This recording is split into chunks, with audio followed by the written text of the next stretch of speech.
শিলচর জেলা কংগ্রেস কার্যালয়ে লোকসভা নির্বাচনকে সামনে রেখে কর্মী সভা অনুষ্ঠিত হয়।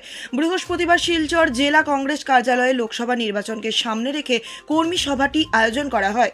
কর্মী সভা শেষ করে জেলা কংগ্রেস কার্যালয়ে সাংবাদিক সম্মেলনের আয়োজন করেন। সাংবাদিক সম্মেলনের বক্তব্য রাখেন জেলা সভাপতি অভিজিৎ পাল। তিনি বলেন, বিজেপি লোকসভা নির্বাচনে একজন ব্যর্থ প্রতিনিধির সাথে এবার লড়াই হবে। কংগ্রেসের একজন দক্ষ ও নিষ্ঠাবান ব্যক্তির তিনি হলেন কংগ্রেসের লোকসভা নির্বাচনের মনোনীত প্রার্থী সূর্যকান্ত সরকার। অভিজিৎ পাল বলেন, বিজেপি লোকসভা নির্বাচনে যাকে প্রার্থী দিয়েছে পরিমল শুক্লবৈদ্য, তিনি বরাকের দুইবারের জন্য ক্যাবিনেট মন্ত্রী ছিলেন। উনি দেখাতে পারবেন কি বরাকের জনগণের জন্য কি উন্নয়ন করেছেন।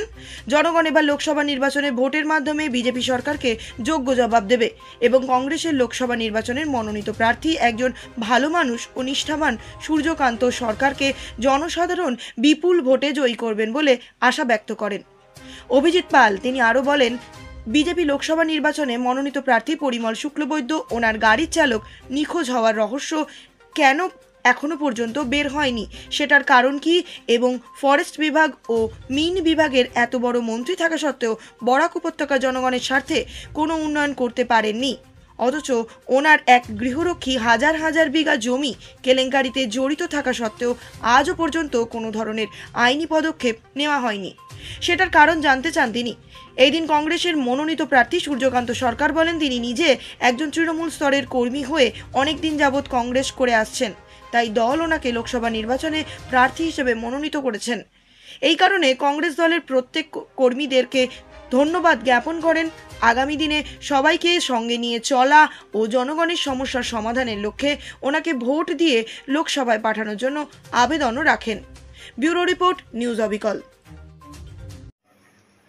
শিলচর জেলা কংগ্রেস কমিটির মাননীয় সভাপতি উপস্থিত আছেন আমার, যে আজকে আমি একজন অতি সাধারণ ঘরের ছেলে হিসাবে আজকে এই ঐতিহ্যবাহী শিলচর লোকসভা আসনে আমাকে লোকসভা নির্বাচনের জন্য মনোনীত করেছেন এবং তৎসঙ্গে আমি শ্রদ্ধার সাথে স্মরণ করি এই ঐতিহ্যবাহী লোকসভা আসনে যারা প্রতিনিধিত্ব করেছেন, বিশেষ করে শ্রদ্ধেয় অরুণ কুমার চন্দ্রজি, নুরুল হুদাজি, সন্তোষ মোহন দেব, মহিতোষ পুরকায়স্থ, রশিদা হক এবং বিশেষ করে গোবিন্দ পুরকায়স্থজি।